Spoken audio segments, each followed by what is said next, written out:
Good evening friends, welcome back to our channel campus student. So నిన్ననైతే మన ఛానల్లో video upload చేసిన CP GET 2024 రేపు అఫీషియల్గా రిలీజ్ అవుతుంది. ఎందుకంటే నిన్న ప్రెస్ ఇన్విటేషన్ ఇచ్చారు, ఓకేనా. అండ్ ఈరోజు మీటింగ్ జరిగింది, ప్రెస్ మీటింగ్, అందులో రిలీజ్ చేశారు. ఆఫ్టర్నూన్ 3కి రిలీజ్ అవుతుంది అని చెప్పారు, బట్ కొంచెం డిలే ఈవినింగ్ అనేది రిలీజ్ అయింది. సో ఈరోజు అయితే మనకు అఫీషియల్గానైతే వాళ్ళు సిపి గెట్ని రిలీజ్ చేశారు. సో 15/5/2024 ఓకే, అంటే ఈరోజు రిలీజ్ అయింది. ఇక్కడ 3 PM అని మెన్షన్ చేశారు, బట్ కొంచెం లేట్ అయింది. ఓకే, సో దీనికి convener Pandu Rangareddy sir. So ఇతనే హెడ్ ఉంటాడు మొత్తం సిపి గెట్ని చూసుకోనికి. So direct rate of admissions Osmania university ఉంది కదా, సో ఇది మనకు ఉస్మానియా యూనివర్సిటీ ఆర్ట్స్ కాలేజ్ దాని వెనకాల ఉంటుంది, ఓకేనా. హెచ్పి పెట్రోల్ బంక్ అంటే కొంచెం ముందు క్రాస్ అయితే ఇది ఫ్యూచర్లో మీకు హెల్ప్ అవుతుంది. ఇప్పుడు అవసరం లేదు, ఎందుకంటే ఫ్యూచర్లో మనకి సీట్ అలాట్మెంట్ అయిన తర్వాత, ఫస్ట్ పేజ్ అయిపోయిన తర్వాత సెకండ్ పేజ్లో మనకి ఎన్సీసీ వాళ్ళు కానీ ఫిజికల్ హ్యాండిక్యాప్డ్ వాళ్ళకి ఆఫ్లైన్లో వెరిఫికేషన్ జరుగుతుంది. మిగతా వాళ్ళకి మీకు ర్యాంక్ కార్డు వచ్చిన తర్వాత ఆన్లైన్లోనే వెరిఫికేషన్ ఉంటుంది సిపి గెట్కి, ఓకేనా. సో అప్పుడు మీ టీసీ కానీ 10th memo, inter memo, degree memos long memos రాకపోతే సెమిస్టర్ వైజ్ మెమోస్, ప్రతి సెమ్ వైజ్ మెమోస్ అనేవి అప్లోడ్ చేయాల్సి ఉంటుంది. సో ఇప్పుడే మీరు రెడీ పెట్టుకోండి. 1st to 6th semester memos అన్నీ ఉండాలి, పాస్ అయినాయి, ఫెయిల్ అయినాయి, ఓకేనా. ఇప్పుడు ఫర్ ఎగ్జాంపుల్ ఒక క్యాండిడేట్ ఫస్ట్ సెమిస్టర్లో ఫెయిల్ అయ్యిండు, ఓకేనా. కొన్ని యూనివర్సిటీల్లో నెక్స్ట్ సెకండ్ సెమిస్టర్లోనే మళ్ళీ దీన్ని సప్లిమెంటరీ పెడతారు. కొన్ని యూనివర్సిటీల్లో ఫస్ట్ సెమిస్టర్లో ఫెయిల్ అయితే థర్డ్ సెమిస్టర్లో పెడతారు, ఓకేనా. ఇప్పుడు ఈ ఫెయిల్ అయిన ఫస్ట్ సెమిస్టర్ది నువ్వు సెకండ్ సెమ్లో రాసి పాస్ అయితే మళ్ళీ ఇంకో మెమో వస్తుంది, ఓకేనా. లేదంటే ఫస్ట్ సెమిస్టర్లో ఫెయిల్ అయింది, మళ్ళీ థర్డ్ సెమిస్టర్లో రాస్తే అప్పుడు పాస్ అయితే మళ్ళీ ఇంకో మెమో వస్తుంది. ఆ పాస్ అయిన ఒక్క సబ్జెక్ట్కి సెపరేట్ మెమో ఇస్తాడు. అప్పుడు ఏమవుతుందంటే ఒకటే సెమిస్టర్కి 2 మెమోస్ వస్తాయి, ఓకే. నువ్వు ఫస్ట్ సెమ్ రాస్తే ఫెయిల్ అయినావు అనుకో, ఆ ఫెయిల్ అయింది ఒక మెమో వస్తుంది, అందులో ఒక సబ్జెక్టు ఫెయిల్ అని పడుతుంది, నువ్వు ఫెయిల్ అయింది. మళ్ళీ సప్లీ సెకండ్ సెమ్ కానీ థర్డ్ సెమ్ కానీ పాస్ అయితే మళ్ళీ పాస్ అయినాక ఆ ఒక్క సెమిస్టర్ పాస్ అయినట్టు మళ్ళీ ఒక మెమోనే వస్తుంది నీకు, అందులో ఒకటే సబ్జెక్టు పాస్ అని ఉంటుంది. మిగిలిన సబ్జెక్ట్స్ ఆల్రెడీ ఫస్ట్ పాస్ అయినావు కాబట్టి అవి ఏముండయి, ఓకే. సో ఇలా మీరు పాస్ అయినా ఫెయిల్ అయినా అన్ని మెమోస్ దగ్గర పెట్టుకోవాలి మీ కాలేజీలో కానీ ఎక్కడంటే అక్కడ. ఎందుకంటే లాంగ్ మెమోస్ అనేవి 2 ఉంటాయి, ప్రొవిజనల్ మెమో, కన్సల్టేటివ్ మెమో. ఒకవేళ ప్రొవిజనల్ మెమో, కన్సల్టేటివ్ మెమో మీకు రాకపోతే అప్పుడు semester wise memos 1st to 6th sem అన్నీ అప్లోడ్ చేయాల్సి ఉంటుంది, లేకపోతే మీకే వెరిఫికేషన్ టైంలో ప్రాబ్లం అవుతుంది. సో ఇదంతా మనం ర్యాంక్ కార్డ్ వచ్చిన తర్వాత డిస్కషన్ అయితే చేసుకుందాం. నేను ఇచ్చే సజెషన్ ఏంటంటే, చాలామంది అటానమస్ కాలేజ్ వాళ్ళకైతే ప్రొవిజనల్, కన్సల్టేటివ్ 2 మెమోస్ అయితే వస్తాయి మనకి, ఓకేనా. ప్రొవిజనల్ మెమో, కన్సల్టేటివ్ మెమోలో మొత్తం అన్ని సెమిస్టర్ వైజ్ ఉంటాయి. అందులో మొత్తం first box, second box, third box అని అన్ని సెమిస్టర్ వైజ్కి 6 సెమ్లకు 6 బాక్స్లు ఉంటాయి, 6 GPAలు ఉంటాయి, మొత్తం ఉంటుంది. ప్రొవిజనల్ మెమో అంటే జస్ట్ మీ degree final year overall semester GPA ఎంత వచ్చిందని చిన్నగా ఉంటుంది, ఓకేనా. సో ఈ 2 మెమోస్ అయితే మీకు వస్తాయి. ఇవి రాకముందుకైతే 1st to 6th semester wise memos అయితే మీకు కావాలి. సో నెక్స్ట్ వచ్చేసి ఫస్ట్ డైరెక్ట్ డేట్స్ గురించి మాట్లాడుకుందాం.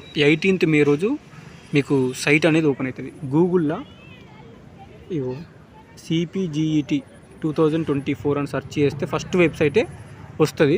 అది క్లిక్ చేసుడుతోటి మీకు official Osmania university CP get అని ఓపెన్ అవుతుంది. అది ఎప్పుడు ఓపెన్ అవుతుంది అంటే 18th రోజు ఓపెన్ అవుతుంది, ఓకేనా. అప్పటి వరకు వెయిట్ చేయండి. అండ్ 18th రోజు అది ఓపెన్ కాగానే దాని లోపల మొత్తం డీటెయిల్స్ ఉంటాయి. MAకి ఎవరు ఎలిజిబుల్, MSCకి ఎవరు ఎలిజిబుల్, MCOMకి ఎవరు ఎలిజిబుల్, ప్రతి సబ్జెక్ట్కి, ప్రతి కోర్స్కి డిగ్రీ ఎలిజిబిలిటీ ఏంది. అండ్ బీటెక్ వాళ్ళు కూడా MA చేసుకోవచ్చు, దాని ఎలిజిబిలిటీ కూడా మనం 18th రోజు డిస్కషన్ చేద్దాం. 18th రోజు అఫీషియల్ వెబ్సైట్ ఓపెన్ అవ్వడంతో ఎలిజిబిలిటీ అని ఉంటుంది, ఎలిజిబిలిటీ అండ్ కోర్సెస్ అని ఉంటుంది. అది నేను మొత్తం PDF ఎక్స్ప్లెయిన్ చేస్తాను. అప్పటి వరకు వెయిట్ చేయండి, ఇంకో 3 days.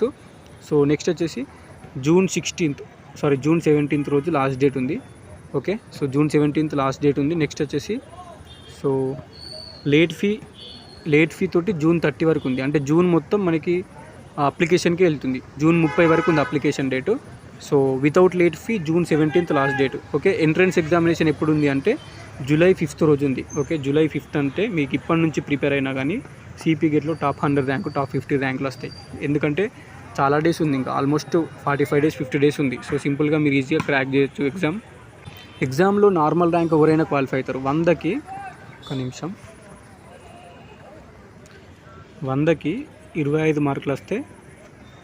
మార్కులు వస్తే క్వాలిఫై. ఓబీసీ కానీ ఓసీలు కానీ, ఓకేనా. ఓబీసీకి అయితే 25 మార్క్స్ ఉంటుంది. అండ్ SC STలకి నాకు తెలిసి 20 మార్క్స్ అయినా ఉంటుంది, లేదంటే ఎన్ని మార్క్స్ వచ్చినా కానీ మీరు క్వాలిఫై అవుతారు, మీకు ర్యాంక్ వస్తుంది. బట్ ఓబీసీ అయితే 25 మార్క్స్ మినిమం రావాలి, లేదంటే ర్యాంక్ రాదు. నెగిటివ్ మార్కింగ్ లేదు కాబట్టి ఒక 10 Aలు 10 Bలు 10 Cలు 10 Dలు అట్లా పెట్టుకునేమైనా అందులో ఈజీగా 20-25 ఈజీగా కరెక్ట్ అవుతాయి.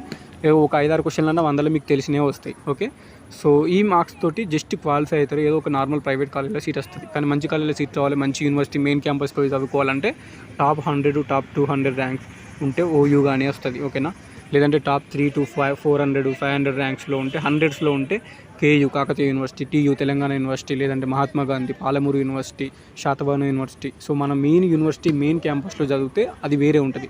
దట్టు ఉస్మానియా యూనివర్సిటీ హైదరాబాద్లో చదివితే మీరు సిటీలో ఉంటారు, 2 years హైదరాబాద్లో ఉంటుంది అండ్ 2 years ఫ్రీ ఉంటుంది. ఓకేనా, హాస్టల్ జస్ట్ ఒక 10,000 అనేది మనం డిపాజిట్ చేయాలి, మిగిలినది గవర్నమెంట్ ఇస్తుంది.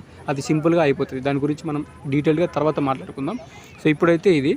సో ఇక్కడ ఒకటి లాస్ట్ ప్యాసేజ్ నేను చదువుతా. Pandurangareddy convener CPGET 2024 in his message conveyed the status of seats. So 2023లో 70% సీట్స్ అయినాయి. అన్ని కాలేజీల్లో అన్ని సీట్స్ ఫిల్ కావు, చాలా ప్రైవేట్ కాలేజీల్లో సీట్స్ అనేవి మిగిలిపోతాయి. సో నెక్స్ట్ వచ్చేసి ఇక్కడ చూడండి, he exhorted the students to ensure that they upload latest certificates of income and caste income అనేది లేటెస్ట్ తీసుకోండి. ఎందుకంటే సో ఇన్కమ్ సర్టిఫికేట్ అనేది రియంబర్స్మెంట్ ఉంటుంది. ఇన్కమ్ సర్టిఫికేట్ లేటెస్ట్ ఉంటేనే రియంబర్స్మెంట్ వస్తుంది. రియంబర్స్మెంట్ అంటే మీకు కోర్స్ ఫీ ఎంఏకి ఒక 21,000 14,000 అని కోర్స్ ఫీజులు ఉంటాయి. ఎంకామ్కి ఎంఎస్కి 30,000 33,000 అనేటి మీ కోర్స్ ఫీ ఉంటుంది. అది గవర్నమెంటే ఇస్తుంది కాలేజ్కి, మనం గట్టుడు ఉండదు ఇన్కమ్ సర్టిఫికేట్ ఉంటే. అండ్ డే స్కాలర్స్కి స్కాలర్షిప్ 5,000 6,000 వస్తుంది. సో మీరు మెయిన్ క్యాంపస్లో ఉంటే మీకు మెస్ బిల్ అనేది ఇన్కమ్ సర్టిఫికేట్ ఉంటే రిలీజ్ అవుతుంది, లేదంటే మీకు స్కాలర్షిప్ రాదు. ఇన్కమ్ అనేది ఇంపార్టెంట్, క్యాస్ట్ అనేది ఇంకా ఇంపార్టెంట్. ఎందుకంటే రిజర్వేషన్ వైజ్ సీట్స్ ఉంటాయి కదా, ఒక కాలేజ్లో 40 సీట్స్ ఉంటే ఎస్సీకి కొన్ని ఎస్టీకి కొన్ని, అందులో బీసీఏకి బీసీబీకి బీసీడీకి బీసీఈకి బీసీసీకి అని సెపరేట్గా రిజర్వేషన్ వైజ్ సీట్స్ ఉంటాయి. కాబట్టి క్యాస్ట్ సర్టిఫికేట్ లేకపోతే మీకు రిజర్వేషన్ ఉండదు. సో అప్పుడు మీరు ఓపెన్ కేటగిరీలో సీట్స్ ఫిల్ చేస్తే అప్పుడు మీరు ఓసీ కిందకి అయిపోతారు. ఓపెన్ కేటగిరీ రిజర్వేషన్ ఉండదు, క్యాస్ట్ ఇంపార్టెంట్. అవి తీసి పెట్టుకోండి. ఎంతసేపు ఎంఆర్ఓ ఆఫీస్కి వెళ్ళి నార్మల్ మీసోలో అప్లై చేసి అలా సబ్మిట్ చేస్తే 2-3 డేస్లో వస్తుంది. ఒక్కొక్కరికి అయితే 1 డేలోనే వస్తుంది. జస్ట్ వాళ్ళు ఫార్వర్డ్ చేసి వాళ్ళు అక్కడ అప్రూవ్ చేస్తే మళ్ళీ మీసోలో తీసుకోవచ్చు కదా. సో అందుకోసమనే ఇన్కమ్ క్యాస్ట్ అయితే లేటెస్ట్ తీసి పెట్టుకోండి, టైం ఉంది కాబట్టి. May 18th రోజు నేను డీటెయిల్గా ఎక్స్ప్లెయిన్ చేస్తాను. సో బీటెక్ వాళ్ళు కూడా ఎంఏ చేసుకోవచ్చు, ఎంఏ పొలిటికల్ సైన్స్ హిస్టరీ, కొన్ని ఆ ఎలిజిబిలిటీస్ అనేవి నేను చెప్తాను. బీటెక్ వాళ్ళకి ఏ కోర్సెస్ ఎలిజిబిలిటీ ఉంది అని. And next BA BCom BSc వాళ్ళు సో పీజీలో ఏ కోర్సులు అప్లై చేసుకోవచ్చు అని కూడా నేను క్లారిటీగా May 18th రోజు మీకు అఫీషియల్గా ఆ వెబ్సైట్ ఓపెన్ అయితే అందులో కోర్సెస్ అండ్ ఎలిజిబిలిటీస్ అని ఉంటుంది. ఆ పీడిఎఫ్ క్లారిటీగా మీకు ఎక్స్ప్లెయిన్ చేస్తే అప్పటి వరకు అయితే మీరు క్యాస్ట్ ఇన్కమ్ తీసి పెట్టుకోండి. And 1st to 6th semester wise memos మీరు కలెక్ట్ చేసి దగ్గర పెట్టుకోండి. ఓకేనా, అది మీకు హెల్ప్ అవుతుంది ఫ్యూచర్లో. ఎవరికైతే లాంగ్ మెమోస్ అనేవి రావో అవి ఇబ్బంది అవుతుంది. సో వాళ్ళు తీసి పెట్టుకోండి. అండ్ అంతే, ఇప్పుడు ప్రజెంట్ అయితే ఇన్ఫర్మేషన్ అది. సో ఒకటి ర్యాంక్ మంచిగా రావాలంటే ఏం లేదు, ఏదో ఒక ఎంట్రన్స్ బుక్ మీకు డిస్టిక్లో కానీ లేదంటే హైదరాబాద్లో ఉంటే కోటిలో కానీ వెళ్ళి అడగండి. సో బుక్స్ వచ్చినాయో రాలేవో నాకు ఇంకా ఐడియా లేదు, వస్తే తీసుకోండి, రాకపోతే కొన్ని డేస్ ఆగి వచ్చినాక తీసుకోండి. ఇప్పుడు మీరు సిపిగెట్ ఎంఎస్సి మ్యాథమెటిక్స్ రాయాలి, లేదంటే ఎంకామ్ రాయాలి, లేదంటే ఎంఏ తెలుగు, ఎంఏ ఇంగ్లీష్, లేదంటే ఎంఎస్డబ్ల్యూ ఏదో ఒక కోర్స్ రాయాలనుకుంటే ఏదో ఒక పబ్లికేషన్, ఓకేనా, విజేత కాంపిటీషన్ బయట పబ్లికేషన్ నార్మల్గా దొరుకుతుంది. సో ఏదో ఒక ఎంట్రన్స్ బుక్ తీసుకుంటే అందులో previous year papers, model papers ఉంటాయి, కంటెంట్ కూడా ఉంటుంది టాపిక్ వైజ్. అవి ఒక్కసారి ప్రీవియస్ ఇయర్ పేపర్స్ చూసి ఆ కంటెంట్ కొంచెం చూసుకుంటే మీకు ఈజీగా ర్యాంక్ వస్తుంది. అండ్ July 5th కాబట్టి ఎగ్జాము, సో ఇంకా చాలా డేస్ ఉంది. ఓకేనా, 45-50 డేస్ ఉంది కాబట్టి ఈజీగా మీరు ప్రిపేర్ అయితే వస్తుంది. సో ఇంకేమైనా డౌట్స్ ఉంటే కమెంట్ చేయండి. May 18th రోజు అఫీషియల్ వెబ్సైట్ అనేది గూగుల్లో మనకు ఇట్లా అది ఇంకా ఓపెన్ కాలేదు, వాళ్ళు అప్డేట్ చేస్తే అది సైట్ ఓపెన్ అయితే గూగుల్లో అప్డేట్ అయితే అప్పుడు అందులో నేను డీటెయిల్గా ఎక్స్ప్లెయిన్ చేస్తాను. సిపిగెట్ 2024 కోర్సెస్ ఎలిజిబిలిటీ, అప్లికేషన్ ప్రాసెస్ కూడా జస్ట్ ఫోన్లోనే చేసుకోవచ్చు, బయటకు పోవాల్సిన అవసరం లేదు. అప్లికేషన్ ప్రాసెస్ కూడా నేను డీటెయిల్గా ఫోన్లోనే ఎట్లా చేసుకోవాలని చెప్తా. ఓకే, సో అది signing off. This is your campus student. Regarding సిపిగెట్ ప్రతి అప్డేట్ ఛానల్లో వస్తుంది. కొంచెం లేట్ అయినా కానీ కంపల్సరీ పెడతా ఎక్కడున్నా కానీ. ఇప్పుడు కూడా నేను గ్రౌండ్లో ఉన్నా యాక్చువల్గా, అందుకే మీకు కొంచెం డిస్టర్బెన్స్ అనేది ఉంటుంది. అయినా ఇన్ఫర్మేషన్ చెప్పాలి కాబట్టి చెప్తున్నా. సో మళ్ళీ రూమ్కి వెళ్ళిన తర్వాత మళ్ళీ నాకు వీలు ఉండదు అని. సో డౌట్స్ ఉంటే కామెంట్ చేయండి, రిప్లై ఇస్తా. సో ఇప్పటికైతే ఇది అప్డేట్. ఇంకో 3 days అయితే అఫీషియల్ సైట్ ఓపెన్ అయిన తర్వాత మళ్ళీ వీడియో అప్లోడ్ చేస్తా. అప్పటి వరకు అయితే మీరు చెప్పిన కదా క్యాస్ట్ ఇన్కమ్ తీసి రెడీ పెట్టుకోండి ఫస్ట్ అయితే. సో అది 1st to 6th semester wise members దగ్గర పెట్టుకోండి అంతే.